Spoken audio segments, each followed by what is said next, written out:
Iran तनाव के बीच petrol diesel की कमी की अफवाहों ने शहरवासियों में घबराहट मचा दी है। वहीं सोशल मीडिया पर ईंधन की कमी की खबर फैलने के बाद लोग पेट्रोल पंपों पर भीड़ जुटाने लगे। कई स्थानों पर लंबी कतारें दिखाई दी। हालांकि प्रशासन ने साफ कर दिया है ईंधन की कोई कमी नहीं है और सप्लाई सामान्य है। लोगों से अफवाहों से दूर रहने की अपील की गई।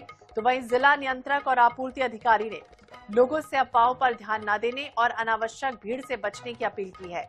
प्रशासन ने भरोसा दिलाया है कि किसी भी पंप पर ईंधन की कमी नहीं है। तो 5 तस्वीरें देखिए सामने आई जब प्रशासन ने अफवाहों को निराधार बताया। दूसरी तरफ लोग अफवाहों में फंसकर पेट्रोल पंप में लंबी लंबी कतारें लगाते हुए दिखाई दिए। और इधर केंद्रीय कृषि यंत्रीकरण और परीक्षण प्रशिक्षण संस्थान बुधनी में आयोजित राष्ट्रीय कृषि उदय एक्सपो 2026 अभूतपूर्व सफलता की ओर अग्रसर है। 3 दिवसीय भव्य आयोजन में अब तक 10,000 से अधिक किसानों की सहभागिता दर्ज की गई। मंगलवार को एक्सपो में केंद्रीय कृषि और किसान कल्याण मंत्री शिवराज सिंह चौहान का आगमन हुआ।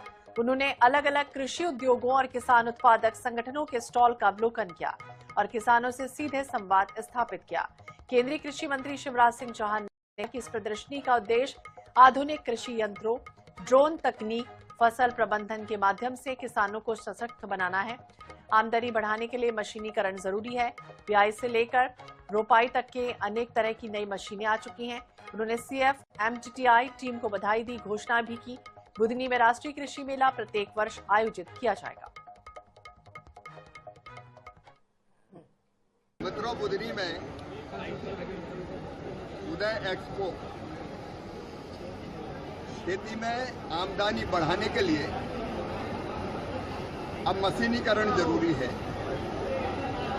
और मशीनों में केवल ट्रैक्टर नहीं है, बुआई से लेके रोपाई से लेके कटाई तक की है, हार्वेस्टिंग, सॉर्टिंग, ग्रेडिंग, अनेकों तरह की नई मशीनें आ रही है। इधर स्कॉटलैंड में पढ़ रहे ग्वालियर के छात्र की संदिग्ध परिस्थितियों में मौत हो गई। माता पिता परिजनों को 17 दिन से शव का इंतजार है। आखिरी बार होली पर परिजनों से छात्र की बात हुई थी। 2 दिन बाद उसकी मौत की खबर आती है। मृतक छात्र संस्कार के पिता कुलदीप श्रीवास्तव, मां नीलम को पुलिस ने बताया है कि 17 मार्च को यूनिवर्सिटी और भारतीय दूतावास से फोन आया। संस्कार ने कॉलेज परिसर के पीछे सुसाइड कर लिया। मृतक छात्र के माता पिता ने भारत सरकार से गुहार लगाई है उनके बेटे का शव जल्द से जल्द भारत लाया जाए। संभावना है कि संस्कार का शव 27 मार्च को दिल्ली एयरपोर्ट तक पहुंच सकता है। वो यूनिवर्सिटी ऑफ स्टर्लिंग में फॉरेंसिक साइंस में MSc कर रहे थे। पीड़ित परिवार बहुड़ापुर थाना क्षेत्र में रहते हैं।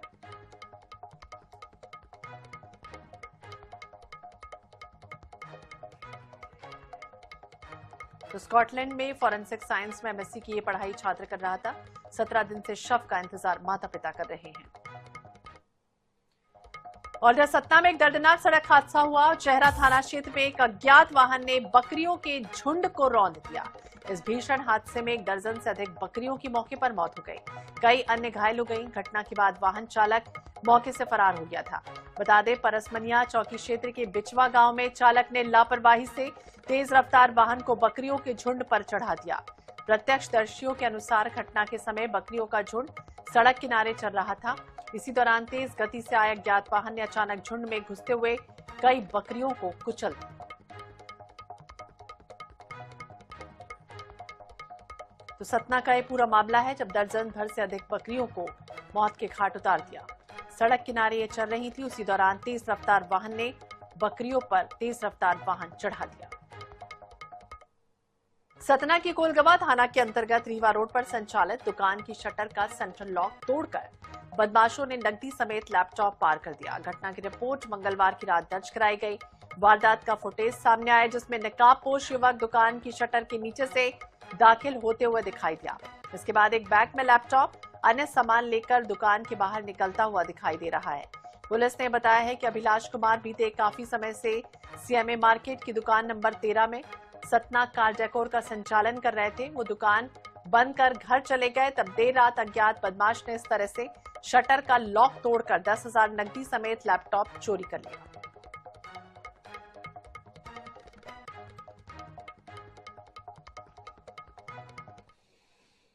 और मैहर में चैत्र नवरात्रि मेला, इस दौरान वीआईपी दर्शन पर प्रभारी मंत्री राधा सिंह के मां शारदा मंदिर के गर्भगृह में पहुंचकर विशेष पूजा अर्चना करने का एक मामला सामने आया। इसका वीडियो देखिए सोशल मीडिया पर वायरल हुआ है, जिसके बाद विवाद खड़ा हो गया। मंदिर प्रबंधन ने 17 मार्च को आदेश जारी कर भीड़ को ध्यान में रखते हुए वीआईपी प्रवेश और गर्भगृह में जाने पर पूरी तरह से रोक लगाई थी। मंगलवार सुबह 11 बजे मंत्री मंदिर पहुंचती हैं, गर्भगृह में विशेष पूजा अर्चना करती हैं, आरती करती हैं। मंत्री की विशेष पूजा के दौरान उनके साथ कार्यकर्ता मौजूद रहे। आम श्रद्धालुओं को लंबी कतारों में इंतजार करना पड़ा। इससे मंदिर परिसर में कुछ समय के लिए अव्यवस्थाओं का आलम बन गया। कांग्रेस ने सवाल उठाए कि जब वीआईपी दर्शन पर रोक है तो मंत्री को आखिरकार गर्भगृह में प्रवेश कैसे मिला। जिम्मेदारों पर कार्रवाई की मांग की गई।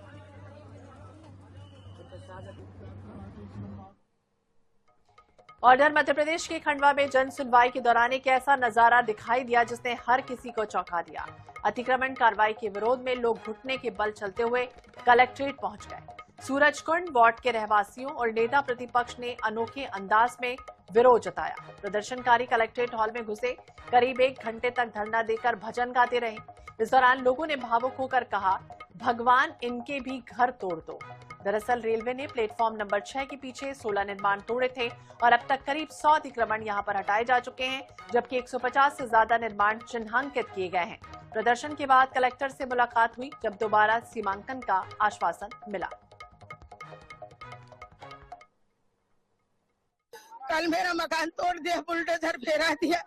एक जो इतना बड़ा सांप था, पूरा मुंह पे सफेद पंचा बांधा हुआ था, उसको मैंने बोला, साहब तुम हमारे नाले के बीच हम तो घर में, तुम क्या हमारा घर खाली कर रहे, क्यों तोड़ रहे। आज हम लोग आए, हमने कलेक्टर महोदय से निवेदन करा कि आप इनकी मदद करिए। हम लोग लेट कर आए क्योंकि सत्ता प्रशासन, घुटने के बल पर आए क्योंकि सत्ता प्रशासन, यहाँ के नेता और यहाँ के अधिकारी मस्त हो रहे हैं। इनको किसी से कोई लेना देना नहीं। अफसरशाही इतनी हावी हो गई है कि रेलवे के अधिकारी डीएम की बात नहीं सुन रहे। तो किस प्रकार से अधिकारियों अपनी मनमानी कर रहे हैं, जब मर्जी जब बगैर नोटिस के लोगों के घर तोड़। जमीन है जो रेलवेज के आधिपत्य और मालिकाना हक की है। उस संदर्भ में रेलवे के द्वारा पूर्व में भी कार्रवाई की गई थी अतिक्रमण रिमूव करने की, लेकिन कुछ इलाकों पे पहले समय दिया गया था, एग्जाम्स तक अतिक्रमण की कार्रवाई नहीं की जाएगी। अब एग्जाम्स का टाइम चूंकि हो गया है